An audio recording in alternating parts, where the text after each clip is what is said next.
చనిపోతున్న నన్ను బతికించిందిరా జాను. రే, ఇంకొక్కసారి జాను చనిపోయిందని ఎవరైనా అంటే నాలుక కోస్తాను.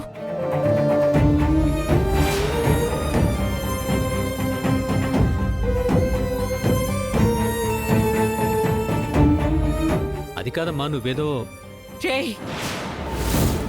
రే, నువ్వు కాసేపు ఆగరా.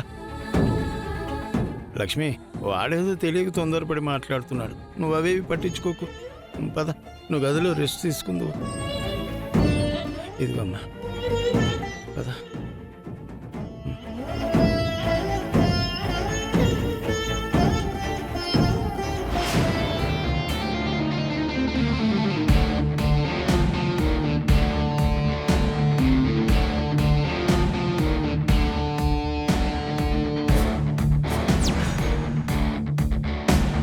ఏయ్, నువ్వెలా వచ్చావు బయటికి?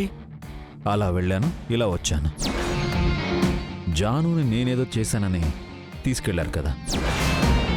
జాను బతికే ఉందని తెలిసి వదిలేశారు. సారీ కూడా చెప్పారనుకో. బతికుందని వాళ్ళకెవరు చెప్పారు? మీ అమ్మ చెప్పింది కదా, అది వాళ్ళకు కూడా తెలిసింది.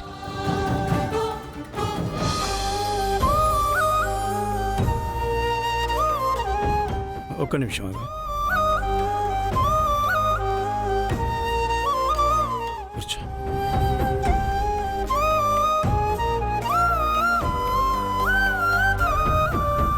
ఇంకేమీ ఆలోచించుకో.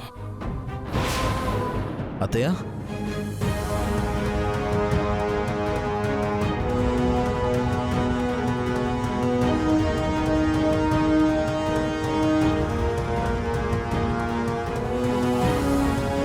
అత్తయ్య ఎలా ఉన్నారు?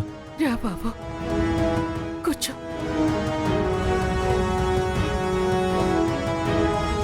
జాను బతికే ఉందని చూశానని మీరు చెప్తున్నా ఎవరు ఎందుకత్తయ్య నమ్మట్లేదు? నువ్వు నమ్ముతున్నావా బాబు నేను చెప్పేది? జాను బతికే ఉండాలని బలంగా కోరుకునేవాణ్ణి.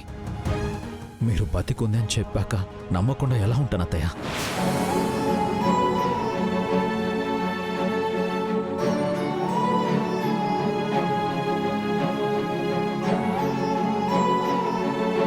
జాను అంటే నీకెంత ప్రేమ బాబు.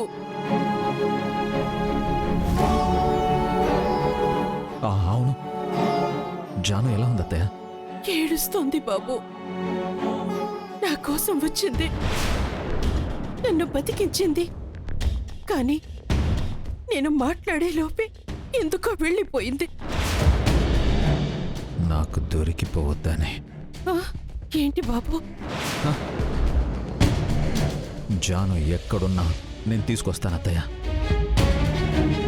తీసుకొచ్చి అందరి ముందు నిలబెట్టి మీ మాట నిజమని నిరూపిస్తాను. నిజమా బాబు? ఇవ్వండి అత్తయ్య, ఇది జ్యూస్ తాగండి. మీ ఆరోగ్యం జాగ్రత్త అత్తయ్య. వెళ్ళొస్తాను. సరే బాబు.